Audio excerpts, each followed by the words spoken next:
supuesto, ¿no? La elección fue muy sucia, pero eso no importa, ganó Calderón. Y ahí el país se divide profundamente, ahí el país entra en una dinámica realmente trágica, y el 1 de diciembre de 2006, Calderón entra a la Cámara de Diputados como un ratón por un agujero en la pared detrás de las banderotas, ¿no?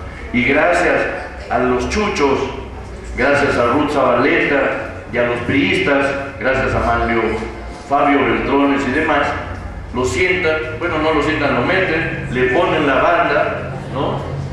Levanta así, saluda como Hitler y lo saca, ¿no? Y se lo llevan al Auditorio Nacional, donde ya... Y entonces, ¿qué hace Calderón? En ese momento, por sus pistolas, con todo el país en contra, declara la guerra. Típico, ¿no? Cualquier gobierno ilegítimo, cualquier gobernante que no tiene fuerza ni representación en las bases de la sociedad, cuando se ve perdido, acorralado, declara la guerra, ¿no? Y entonces empieza a sacar, y además le copia todo a Bush, ¿no? Si Bush, que también se robó la presidencia, que también era ilegítimo y que también llegó al poder con el país en contra, pues inventó el asunto de las Torres Gemelas, porque eso, la verdad, fue una fabricación de la Casa Blanca y de la CIA, nos queda clarísimo, y después de eso lanzó la guerra contra Al Qaeda. Y Calderón lanza la guerra contra el narcotráfico y saca a los soldados a las calles. Entonces, ¿qué ha pasado? Fíjense ustedes, ¿qué ha pasado en esta que son 2007, 2008, 2009, 2010, lo que llevamos, casi 4 años? El narcotráfico ha crecido en términos económicos como nunca, tiene más gente que nunca, exporta a 36 países, nunca ha dejado de surtir a los consumidores en Estados Unidos, pero el gobierno de Calderón ha gastado muchísimo más dinero en la guerra del narcotráfico que en educación, que en salud, que en empleo, en darle al dinero al ejército y a la marina, ha gastado muchísimo más que en cosas que podrían impedir el surgimiento o la proliferación de la violencia. Es decir, en lugar de invertir en los jóvenes, en lugar de invertir en proyectos productivos, en lugar de invertir en el futuro, lo que hace es darle dinero a los militares, y los militares avanzan, y al mismo tiempo el narcotráfico avanza, y la verdadera realidad es que hoy en día muchas ciudades, toda la franja norte del país, desde Tijuana hasta Matamoros, y toda la franja del Pacífico, Sinaloa, Guerrero, Michoacán, en menor medida Oaxaca, Chiapas, etcétera, ¿no? Están dominados por el narcotráfico y por el ejército. Entonces, hay cada vez más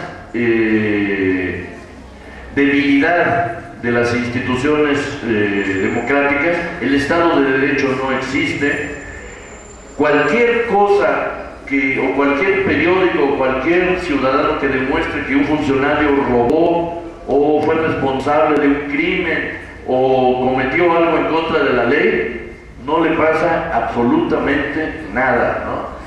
Que la prima hermana de Margarita Zavala fue culpable de que se murieran 60 niños achicharrados en Sonora, la señora, vacaciones pagadas por nosotros, ¿no? Y no la van a tocar nunca, quién sabe dónde está, ni irá a la cárcel, ¿no? Los crímenes que desde 2008 se han registrado en las carreteras de México, en donde los soldados disparan impunemente contra jóvenes y contra niños, ¿no? No hemos visto de un solo soldado que haya ido preso ni siquiera ante los tribunales militares. El caso de la señora Ernestina Asensio en Oaxaca, en Veracruz, violada por militares y según Calderón muerta por una gastritis mal atendida, ¿no? Cero, impunidad total.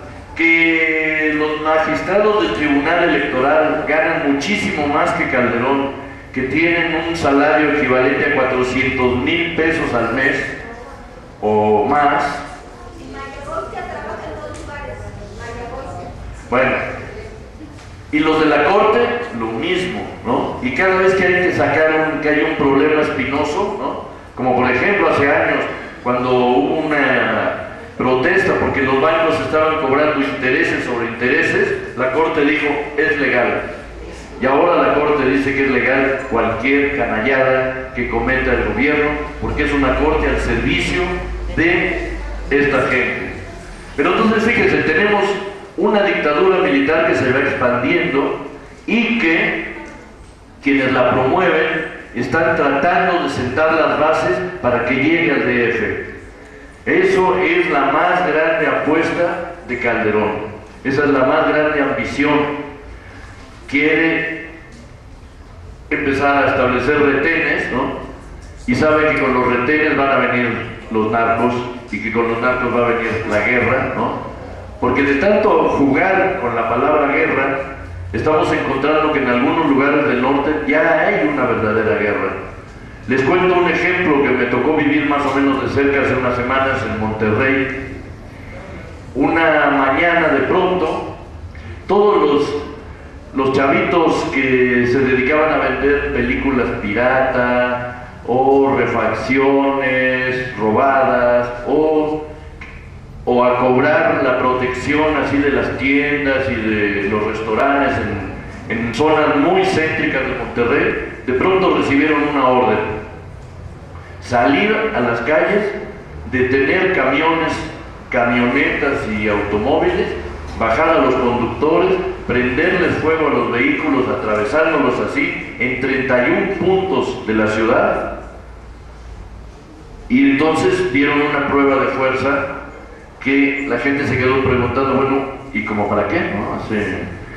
Y ahora, según se dice, esa operación fue para que pudieran trasladar el narco a sus tropas dentro de Monterrey, porque cuando Calderón habla de guerra así retóricamente, ¿no?, la realidad de los hechos es que sus adversarios ya le tomaron la palabra y entonces ya hay una verdadera guerra en el país, en zonas muy claramente determinadas como Ciudad Juárez, como las principales ciudades de Tamaulipas, como Tijuana y ahora Monterrey, ¿no? Y por no hablar de Durango, y por no hablar de Sinaloa, y por no hablar de etcétera.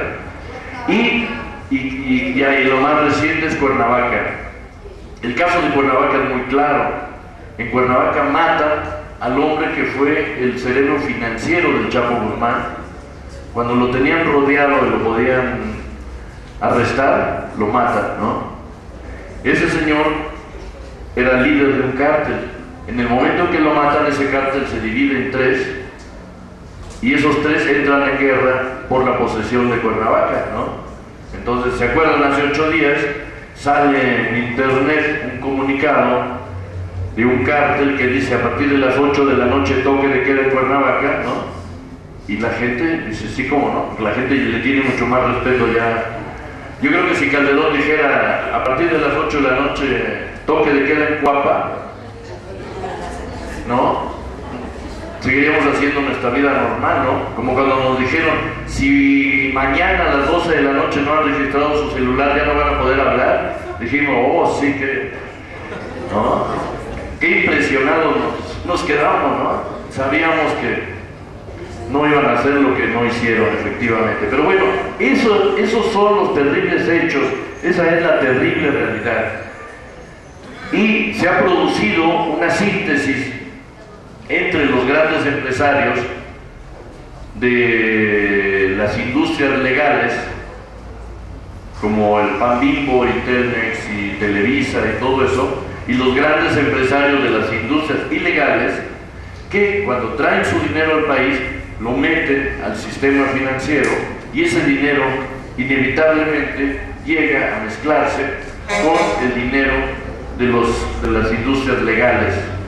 Entonces, si de este lado tenemos a la oligarquía y de este lado tenemos al narco, La fusión nos dice que ya el país está gobernado por una olinarquía, ¿no?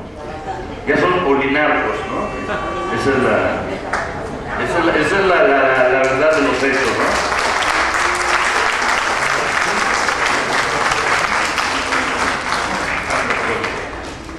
Y bueno, ¿qué vamos a hacer ante esto?